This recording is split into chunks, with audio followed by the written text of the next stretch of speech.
আজকের ক্লাসটি সম্পূর্ণ দেখার পরে তুমি নিজেই আকাশের দিকে তাকিয়ে ক্লাউডস বা মেঘ দেখে বলতে পারবে যে আগামী কয়েকদিনের আবহাওয়া কেমন থাকবে, বৃষ্টিপাত হবে কি হবে না, বৃষ্টিপাত হলে সেই বৃষ্টিপাত কি মুষলধারে হবে না ঝিরিঝিরি বৃষ্টিপাত হবে, শিলাবৃষ্টি হবে কি হবে না, ঝড় আসবে কি আসবে না, তা তুমি নিজেই বলতে পারবে।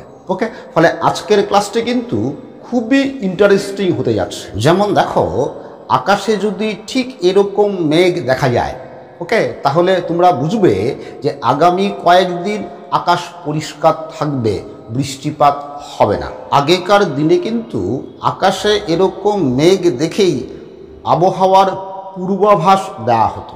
যেমন দেখো, আকাশে যদি ঠিক এই ধরনের মেঘে তৈরি হয় তাহলে বুঝতে হবে যে ঝড় আসছে। তোমাদের একটা গল্প বলি, শোনো।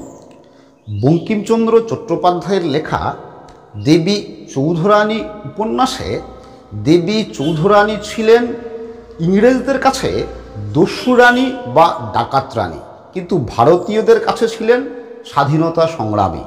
তো একবার এক ইংরেজ সাহেবের সঙ্গে এই দেবী চৌধুরানীর লড়াই হয়, যুদ্ধ হয়। কোথায় হয়? নদীতে। তখনকার যুগের কি বলতো, ত্রিস্রোতা নদীতে, বিশাল নদী ছিল তখন ত্রিস্রোতা, মানে আজকের দিনের তিস্তা বলতে পারো, ঠিক আছে। তো এই লড়াইয়ে নদীতে লড়াই হচ্ছে কি দিয়ে? নৌকা করে হচ্ছে। নদীর একদিকে ছিল দেবী চৌধুরানীর সৈন্যদল নৌকা করে, আরেক দিকে ছিল ইংরেজ সৈন্য, তারাও নৌকা করে। ওকে, আর দেবী চৌধুরানীর যে সেনাপতি ছিল তার নাম ছিল ভবানী ঠাকুর। তো দেবী চৌধুরানীর যে সেনাদল, মানে ব্রিটিশদের ভাষায় ডাকাত দল, তারা কিন্তু কি বলতো, নৌকা করে যুদ্ধে খুব পারদর্শী ছিল। ওকে, ব্রিটিশরা কিন্তু তত পারদর্শী ছিল না এই নৌকার যুদ্ধে, ঠিক আছে।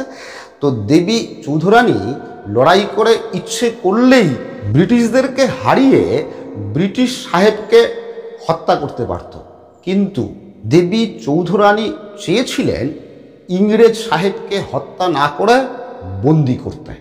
এরপর কি হয় দেখো, যে দুপক্ষই লড়াই বা যুদ্ধের জন্য প্রস্তুত। একদিকে ইংরেজ সেনাদল, আরেকদিকে দেবী চৌধুরানীর সেনাদল। যুদ্ধ প্রায় শুরু হবে। এমন সময় দেবী চৌধুরানী ভবানী পাঠক, মানে তার সেনাপতি ভবানী পাঠককে ডেকে বললেন যে আমি যুদ্ধ করব না, আমি লড়াই করব না, আমি ইংরেজদের হাতে ধরা দেব, ঠিক আছে। তো এই কথা শুনে ভবানী পাঠক খুব অবাক হয়েছিলেন যে যেখানে যুদ্ধ করলেই বা লড়াই করলেই আমরা ইংরেজদেরকে হারিয়ে দিতে পারবো, সেখানে লড়াই না করে আমরা ইংরেজদের হাতে ধরা দেব কেন? তখন তার উত্তরে দেবী চৌধুরানী বলেছিলেন যে তুমি আকাশের উত্তর পশ্চিম কোণে তাকিয়ে দেখো। আর ভবানী পাঠক আকাশের উত্তর পশ্চিম কোণে তাকিয়ে ঠিক এই ধরনের মেঘ দেখেছিলেন, আর এই ধরনের মেঘ দেখে বুঝেছিলেন যে ঝড় আসছে। ওকে, আর ঝড় আসছে মানে কি বলতো, ঝড়ের মধ্যে যুদ্ধ করে খুব সহজেই ব্রিটিশ সাহেবকে বন্দি করে ফেলতে পারবে কোনো রকম ক্ষয়ক্ষতি ছাড়াই। তো ঠিক এভাবেই আগেকার দিনে মানুষেরা আকাশের মেঘ দেখেই বুঝতে পারত যে ঝড় আসবে কিনা। আর তোমরা যদি কেউ অক্ষয় কুমারের বেল বটম সিনেমা দেখে থাকো, ওই সিনেমাতেও দেখবে যে অক্ষয় কুমার ওয়েদার রিপোর্ট এবং আকাশের দিকে তাকিয়ে বুঝেছিলেন যে কিছুক্ষণ পরেই ঝড় আসবে, মরুঝড়। আর এই মরুঝড়ের মধ্যেই তারা হাইজেক করা বিমান থেকে যাত্রীদেরকে উদ্ধার করেছিলেন। তাহলে এবার চলো তুমিও চটাপট শিখে নাও যে আকাশের মেঘ দেখে কিভাবে আবহাওয়ার পরিস্থিতি অনুমান করবে, ঠিক আছে। তো এই মেঘ দেখে আবহাওয়া বুঝতে গেলে আগে মেঘগুলোকে চিনতে হবে যে কোনটা কোন ধরনের, কি ধরনের মেঘ বা এদের নাম কি। ওকে, দেখো, তো মেঘের গঠন, প্রকৃতি, বিন্যাস অনুযায়ী মেঘগুলোকে প্রধানত 4 ভাগে ভাগ করা যায়। এই 4টা ভাগ কি কি দেখো। 1 নম্বর হচ্ছে দেখো যে সিরাস ক্লাউড বা পালক মেঘ। 2 নম্বর হচ্ছে দেখো কিউমুলাস ক্লাউড বা পুঞ্জ মেঘ। 3 নম্বর হচ্ছে দেখো যে স্ট্র্যাটাস ক্লাউড বা স্তর মেঘ। 4 নম্বর হচ্ছে দেখো যে নিম্বাস ক্লাউড বা বর্ষণ মেঘ। তো এই মেঘগুলি যদি আকাশে ঠিকঠাক চিনতে পারো তবেই কিন্তু তোমরা আবহাওয়ার আইডিয়া করতে পারবে, ঠিক আছে। তো চলো এবার মেঘগুলো এক এক করে দেখে নেই। তো প্রথমে দেখি চলো যে সিরাস ক্লাউড বা পালক মেঘ। ওকে, কীরকম দেখো যে এই সিরাস ক্লাউড বা পালক মেঘ সবচেয়ে উঁচু আকাশে তৈরি হয়। সাধারণত 20,000 ফিট বা 6 কিলোমিটারের বেশি উঁচুতে এই মেঘ তৈরি হয়। আর যদি সিরাস ক্লাউড আকাশে তৈরি হয় বা দেখা যায় তাহলে বুঝতে হবে যে আকাশ পরিষ্কার থাকবে। তো তোমরা এই সিরাস ক্লাউড চিনবে কি করে দেখো, তোমরা ছবিতে লক্ষ্য করো এই মেঘ হালকা পাখির পালকের মতো দেখতে হয়, তাই একে পালক মেঘ বলে। এই মেঘ সর্বদা সাদা রঙের হয়, যা আকাশে দেখো ছড়িয়ে ছিটিয়ে বা বিচ্ছিন্নভাবে অবস্থান করছে। এই মেঘে আকাশ ঢাকা থাকলেও তার মধ্য দিয়ে সূর্যকে দেখা যায়। এই মেঘ থেকে সাধারণত বৃষ্টিপাত হয় না, কিন্তু যদি সিরাস ক্লাউড একসঙ্গে মিশে কখনো বন্ধনী তৈরি করে তাহলে আবহাওয়া খারাপ হতে পারে। এরপর তোমরা 2 নম্বর দেখো কিউমুলাস ক্লাউড বা পুঞ্জ মেঘ। ঠিক আছে, মেঘটা কেমন দেখো। মনে করো আমরা যদি প্রচুর তুলা বা কার্পাস নেই এবং এই কার্পাসগুলোকে যদি এক জায়গায় স্তূপ করে রাখি, মানে প্রচুর তুলাকে যদি এক জায়গায় স্তূপ করে জমিয়ে রাখি, তাহলে দেখতে যেমন হবে কিউমুলাস ক্লাউডও ঠিক ওরকম দেখতে হয়। ঠিক আছে, তো আকাশে যদি কিউমুলাস ক্লাউড তৈরি হয়, ঠিক আছে, তাহলে আবহাওয়া সাধারণত পরিষ্কার থাকে। কিউমুলাস ক্লাউড থেকে সাধারণত বৃষ্টিপাত হয় না। তো এই কিউমুলাস ক্লাউড তোমরা কি করে চিনবে আকাশে দেখে? এরা বায়ুমণ্ডলের নিচের স্তরে টুকরো টুকরো বিচ্ছিন্নভাবে ভেসে বেড়ায়। এদের কিছুটা উলম্ব বিস্তার দেখা যায়। তোমরা ছবিতে লক্ষ্য করো, দেখো এই যে উলম্ব বিস্তার আছে। আবার দেখো যে এদের তলদেশ সমতল, দেখো এই তলদেশ সমতল এবং উপরিভাগ দেখো কিছুটা ফুলকপির মতো, তাই তো? এদের নিচের অংশের রং কিছুটা কালো হতে পারে, কিন্তু উপরিভাগের রং সবসময় সাদা হয়। আকাশে এই মেঘ তৈরি হলে বুঝতে হবে, আগেই বলেছি আবহাওয়া পরিষ্কার থাকবে। শরৎকালে এরকম মেঘ দেখা যায়। এরপর তোমরা দেখো এই 3 নম্বর স্ট্র্যাটাস ক্লাউড বা স্তর মেঘ। ওকে, দেখো কীরকম এই মেঘ কী হয়। এই মেঘ আকাশে কী বলতো স্তরে স্তরে সাজানো থাকে, মানে এই একটা স্তর তার উপর আরেকটা স্তর তার উপর আরেকটা স্তর, এরকম স্তরে স্তরে সাজানো থাকে এবং গোটা আকাশ কী বলতো গোটা আকাশকেই চাদরের মতো ঢেকে রাখে।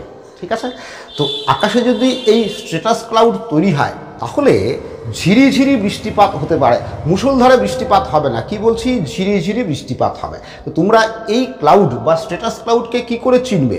দেখো এই মেঘ অনুভূমিকভাবে বিস্তৃত হয়ে পুরো আকাশ কুয়াশার মতো ঢেকে রাখে। এই মেঘ দেখো ধূসর বা ছাই রঙের হয় এবং স্তরে স্তরে বিন্যস্ত থাকে। আকাশে এই মেঘের তৈরি হলে গুড়ি গুড়ি বৃষ্টি হয়। এরপর তোমরা 4 নম্বর দেখো নিম্বাস ক্লাউড বা বর্ষণ মেঘ। ওই নিম্বাস ক্লাউড কি দেখো কীরকম, যে নিম্বাস ক্লাউড সাধারণত নিচু আকাশে তৈরি হয়। আর এই মেঘ এতটাই ঘন হয় যে সূর্যরশ্মি এই মেঘ ভেদ করে ভূপৃষ্ঠে পৌঁছতে পারে না। আর এই জন্য কী হয় বলতো, যে আকাশে যদি নিম্বাস ক্লাউড তৈরি হয় তাহলে দিনের বেলাতেও মনে হয় কি বলতো সন্ধ্যা নামছে বা গধূলি বেলা। আর আকাশে যদি নিম্বাস ক্লাউড তৈরি হয় তাহলে কি বলতো প্রচুর বৃষ্টিপাত হয়। তোমরা ছবিতে লক্ষ্য করো এই মেঘ কালো ও গাঢ় ধূসর বর্ণের হয়, এর নির্দিষ্ট কোনো আকার থাকে না। তো আমরা কি দেখলাম যে প্রধান মেঘ কত রকমের? প্রধান মেঘ হচ্ছে এই 4 রকমের, তাই তো? এই 4 রকমের হচ্ছে প্রধান মেঘ। কিন্তু আকাশে এখন পর্যন্ত প্রায় 28 রকমের মেঘ পর্যবেক্ষণ করা গেছে। তাহলে আমি বলছি কত 4 রকমের প্রধান মেঘ, কিন্তু পাওয়া গেছে কত 28 রকমের। তাহলে কি করে হলো?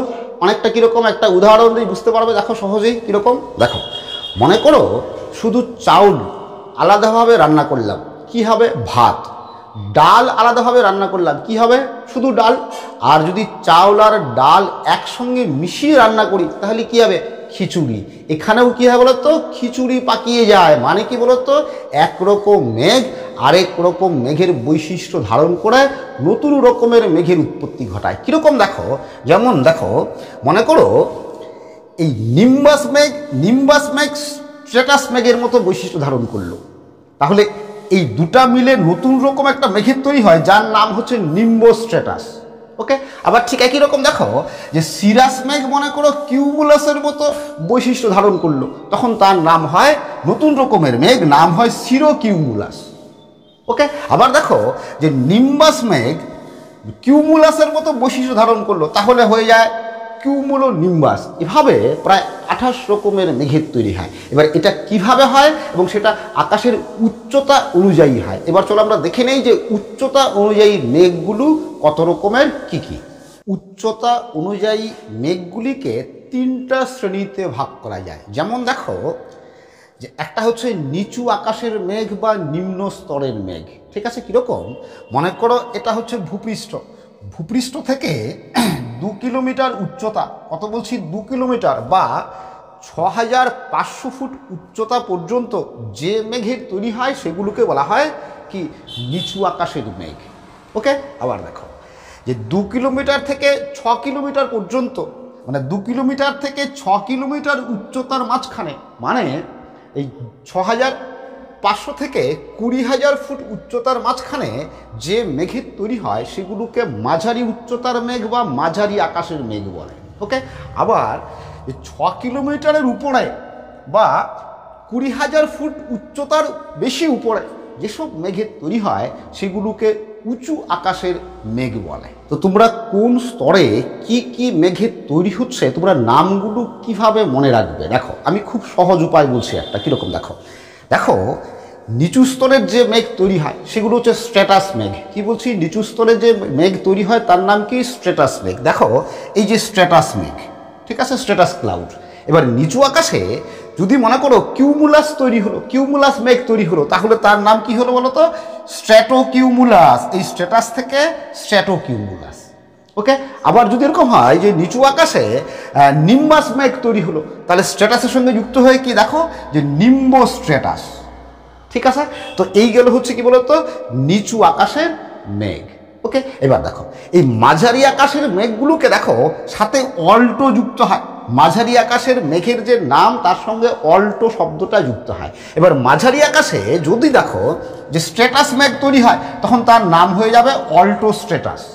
ওকে, আবার যদি মাঝারি আকাশে কিউমুলাস মেঘ তৈরি হয় তখন তার নাম হয়ে যাবে অল্টো কিউমুলাস। এভাবে সহজে মনে রাখবে। ওকে, আবার দেখো কিরকম যে উঁচু আকাশে যে মেঘের তৈরি হয় সেগুলো কি মেঘ বলছিলাম, সিরাস মেঘ। উঁচু আকাশের মেঘগুলো হচ্ছে সিরাস মেঘ। ওকে, তো উঁচু আকাশে যদি স্ট্র্যাটাস মেঘ তৈরি হয় তখন তার নাম হয়ে যায় সিরো স্ট্র্যাটাস। ওকে, আবার উঁচু আকাশে যদি কিউমুলাস মেঘের তৈরি হয় তখন তার নাম হয়ে যায় সিরো কিউমুলাস। কিসের থেকে, এই সিরাস মেঘের থেকে। তো এগুলো ছাড়াও কিন্তু আরো বহু রকমের মেঘ আছে, যেমন দেখো কিউমুলো নিম্বাস মেঘ। ঠিক আছে, তো এই মেঘ সবচেয়ে নিচু আকাশে তৈরি হয়, মানে একদম ভূপৃষ্ঠ সংলগ্ন আকাশ থেকে তৈরি হয়, কিন্তু অনেক উচ্চতা পর্যন্ত বিস্তৃত হয়। যেমন দেখো যে কিউমুলো নিম্বাস মেঘ প্রায় এরকম একদম ভূপৃষ্ঠ সংলগ্ন আকাশ থেকে এতটা উচ্চতা পর্যন্ত, প্রায় কি বলতো প্রায় 12,000 ফিট বা 12,000 ফুট উচ্চতা পর্যন্ত বা প্রায় 5 কিলোমিটার উচ্চতা পর্যন্ত, মানে ভূপৃষ্ঠ সংলগ্ন আকাশ থেকে 5 কিলোমিটার উচ্চতা পর্যন্ত বিস্তৃত হতে পারে। ঠিক আছে, এই মেঘ অনেকটা কি বলতো গম্বুজের মতো দেখতে হয়। ঠিক আছে, এই মেঘ সাদা, ধূসর বা কালো রঙের হতে পারে। আর এই মেঘের থেকেই মনে রাখবে, এই মেঘের থেকেই সবচেয়ে বেশি বৃষ্টিপাত হয়।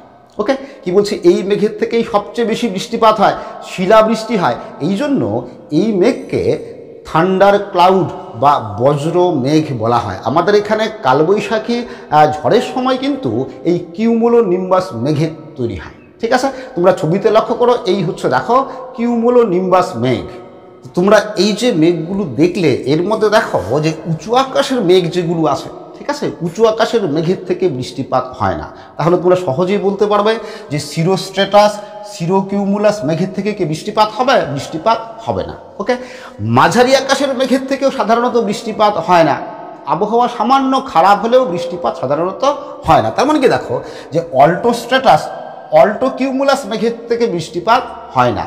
সবচেয়ে বেশি বৃষ্টিপাত হয় কি নিচু আকাশের মেঘের থেকে, তাই তো? তার মানে কি দেখো, নিচু আকাশে কি যে স্ট্র্যাটোকিউমুলাস, নিম্বোস্ট্রেটাস, আর এখানে কি বলছিলাম কিউমুলো নিম্বাস, এই মেঘগুলোর থেকেই বৃষ্টিপাত সবচেয়ে বেশি হয়। এবার এই যে তোমরা বাকি মেঘগুলো দেখলে, এই প্রত্যেকটা মেঘের আলাদা আলাদা বৈশিষ্ট্য আছে, দেখতে কেমন সেগুলো চিনতে হবে, তাই তো? তোমরা এক এক করে আমি ছবি দেখাচ্ছি, তোমরা এগুলো এবার চিনে নাও।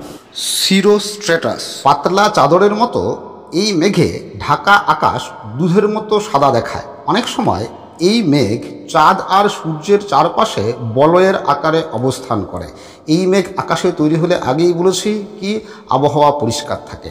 সিরোকিউমুলাস, পেঁজা তুলার মতো এই মেঘে ঢাকা আকাশ দেখতে অনেকটা ম্যাকারেল মাছের পিঠের মতো। তোমরা এই দেখো ম্যাকারেল মাছের পিঠ এরকম, আকাশটাও ঠিক এরকম দেখতে হয়। এই জন্য আকাশে এই মেঘ তৈরি হলে তাকে ম্যাকারেল আকাশ বা ম্যাকারেল স্কাই বলে।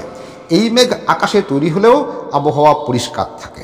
অল্টোস্ট্রেটাস, এই মেঘ দেখো ধূসর থেকে সামান্য নীল রঙের, দেখতে অনেকটা তন্তুর মতো।